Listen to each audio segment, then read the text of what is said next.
Ambiko were ntị onye Igbo n'obi onye Igbo. Ihe a wụ so n'otu ngwa agha ndị Igbo ji iwe rụọ ngwa agha bịa nso nna mgbe anyị na-eme ka anyị kọwara ụwala ya wụkwa mmadụ na anyị bịara abịa na anyị eteela n'Igbo akaala nka. O nwere ọtụtụ ihe ndị Igbo na-eme ka ha kọwara ụwa aghọtaghị. Biko ndị nna anyị so na-eme onye taa aṅara ya ara ntị. Ọ bụla mmata anyị na nwa bekee na ha mụtara otu nwoke si alụ karịa ofu nwaanyị, ọ gara bara ha uru, mana o wutere m dịka onye Igbo la ka nwa ha nwa ga-amụrụ nke anyị nwa ga-amụnwa otu nwoke na nwoke si enwe mmekọ. Biko bịa nso. A sị m ọ bụrụ na mmekọ anyị na nwa bekee na ọha nwa mụtara, bịa nso. Ozi asị Abia, ọ na-eme mmanwụ ka nka ya lawala Abia.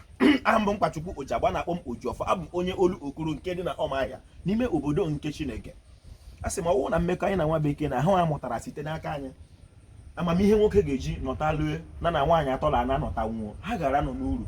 Mana ihe mwute na kama ha gara amụrụ nke anyị dị mma, anyị wa hapụ nke anyị gaa mụrụ n'aka ha. Nwoke alụla nwaanyị, nwoke ilu ofu nwaanyị.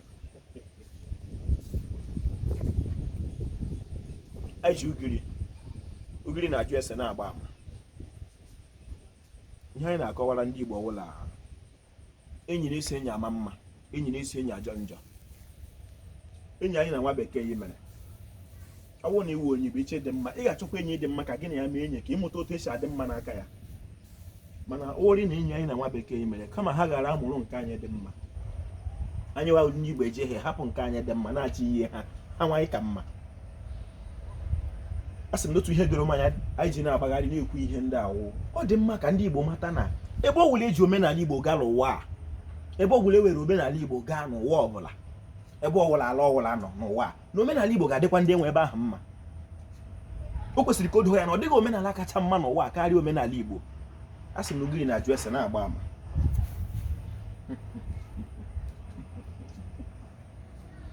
Ọ dịghị mba ọbụla ga-aba gbaziri omenala Igbo were ya ga-eme ya na be nna ha, ọ ga-adị mma.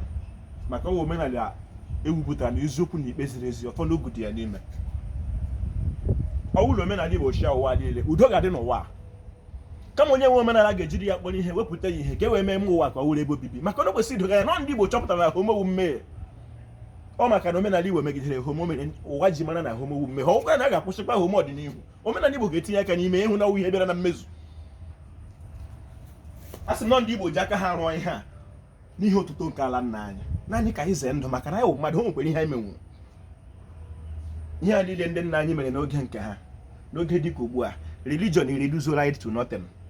Ọ dịghị otu ọzọ anyị ga-esi mete ya ma ọ bụghị chọkwa ụzọ ahụ ndị nna anyị so laghachi azụ, ka amamihe na-atọ abụọ ma ọ bụ iso ndị nna anyị nwere bata anyị n'ime, ka anyị wee mee mma ụwa ka ụwa were ebe obibi ọ ga-adịrị Igbo na mma. O kwesịrị idoga ya na ndị Igbo chọpụtara chiwu chi nke udo na ịdị n'otu. Nwa bekee sịrị na ọchị niile nkusu niile nke ndị agha. Ojiọfọ kelere Igbo tụsa ya ma ọ dịghị mma. Igbo